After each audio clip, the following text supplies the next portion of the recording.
Hello viewers, take school বিডিতে সবাইকে স্বাগতম। আজকে আমরা দেখব সুপারপজিশন কি এবং কিভাবে সুপারপজিশন ইউজ করে সার্কিট সলভ করতে হয়।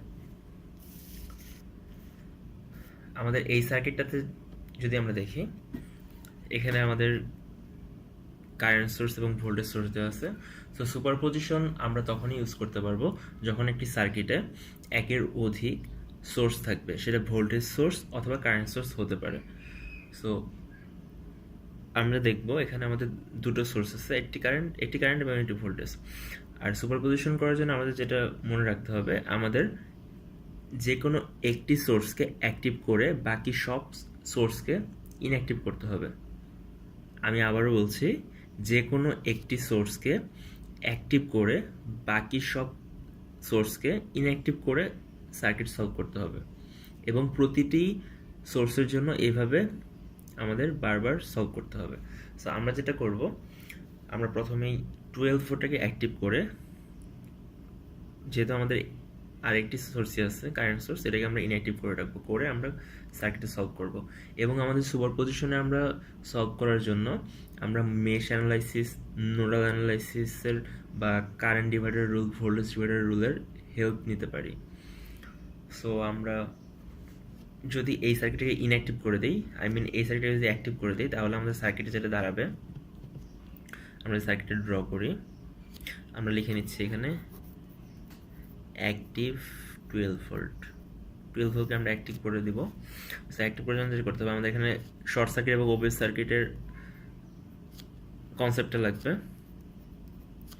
12 ভোল্ট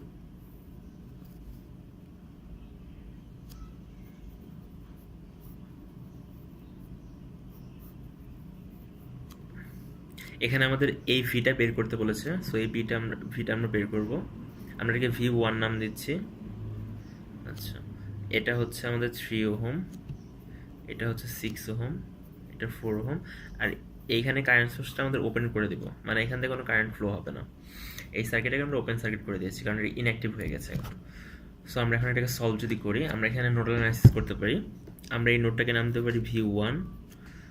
আচ্ছা, যেহেতু আমরা এটা V1 বলছি, সো আমরা এটাকে নাম দিতে পারি V1, এটাকে V2, এটাকে V3 নাম দিচ্ছি।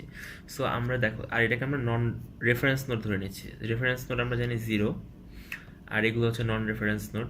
সরি,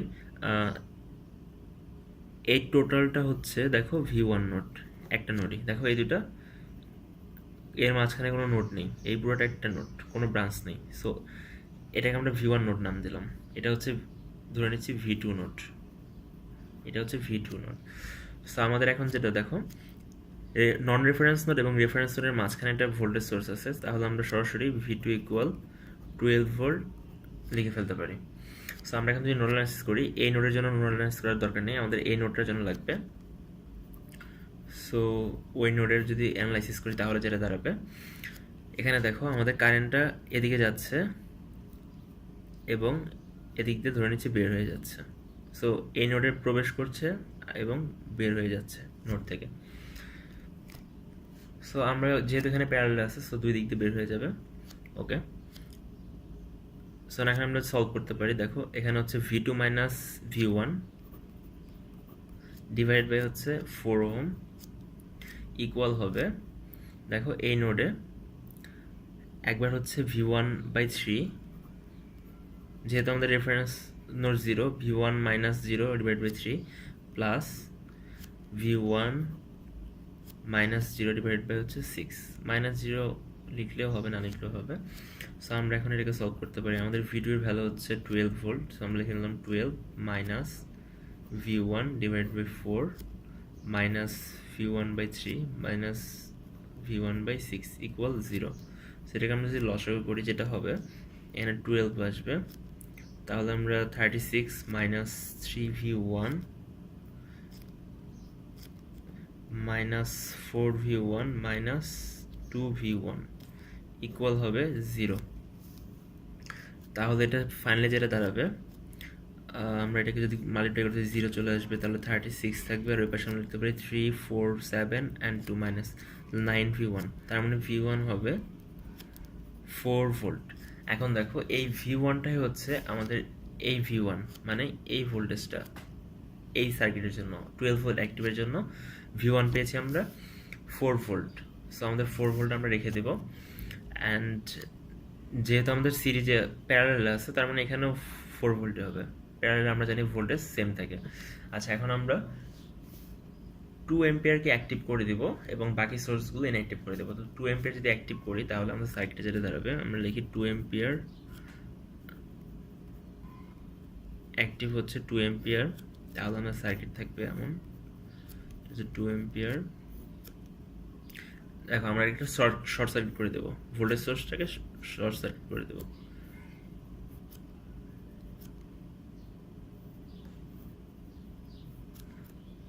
এখন শর্ট সার্কিট করে দিয়েছি, এখানে কোনো ভোল্টেজ সোর্স নেই।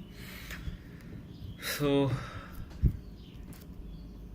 এখন যেটা হবে, আমাদের এটা হচ্ছে 4 ওহম, এটা হচ্ছে 3 ওহম, অ্যান্ড এটা হচ্ছে 6 ওহম। অ্যান্ড এখানে প্লাস মাইনাস আমরা ধরে নিচ্ছি এখানে আমাদের বের করতে হবে V2। আচ্ছা, কেন V2 বা কেন আগেরটাতে V1 বের করেছিলাম সেটা আমরা পরে বলবো।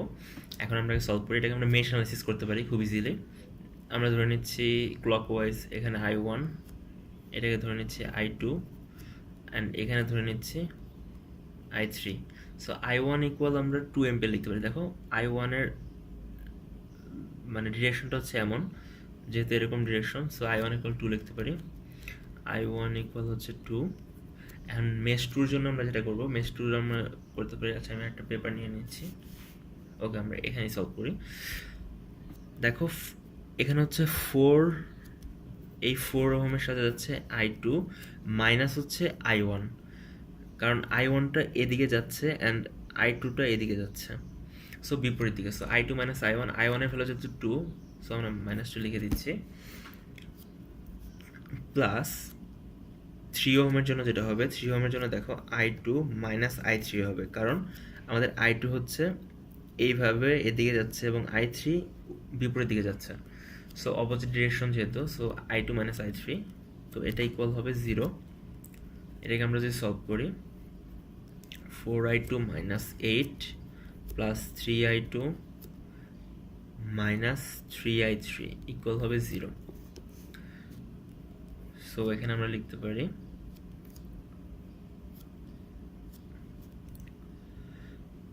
7I2 মাইনাস 3I3 ইকুয়াল হবে 8। এটা একটা আমরা সমীকরণ দেখলাম 1। দেখো এটা ঠিক আছে, 7, হ্যাঁ 7I2 মাইনাস 3I3 ইকুয়াল 8। ওকে, এটা সমীকরণ 1 হয়ে গেল। এখন আমরা মেশ 3-র জন্য বের করব, মানে এই মেশটার জন্য বের করবো। এই মেশটার জন্য বের করি, দেখো 3 ওহমের জন্য হবে যেটা I3 মাইনাস হবে I2 and plus 6I3 equal হবে 0। So 3I3 minus 3I2 plus 6I3 equal 0, যেটা দাঁড়াবে 9I3, আচ্ছা 3I2 মাইনাস 9I3 ইকুয়াল 0। এটাকে আমরা সমীকরণ দিচ্ছি 2। সো এই দুইটা সমীকরণ যদি আমরা সলভ করি, ইকুয়েশন 1 অ্যান্ড 2-কে যদি আমরা সলভ করি, তাহলে আমরা I2 এর ভ্যালু পাবো, I3 ভ্যালু পাবো। আমি ক্যালকুলেটর দিয়ে সলভ করে নিচ্ছি। ইকুয়েশন 2 এর ভ্যালু যেটা ছিল, ইকুয়েশন 2 এর ভ্যালু ছিল আমাদের 7I2 মাইনাস 3I3 আর হচ্ছে 8 ছিল, অ্যান্ড ইকুয়েশন 2 যেটা ছিল 3I2 মাইনাস 9I3 0, I2 হচ্ছে 1.33 অ্যান্ড I3 হচ্ছে 0.44। আমরা যদি এখন আমরা যেটা করব, এখান থেকে দেখো আমাদের এই সার্কিটটাতে কি কারেন্ট যাচ্ছিল, এই 6 ওহম রেজিস্ট্যান্সের অ্যাক্রসে কারেন্ট যাচ্ছিল I3।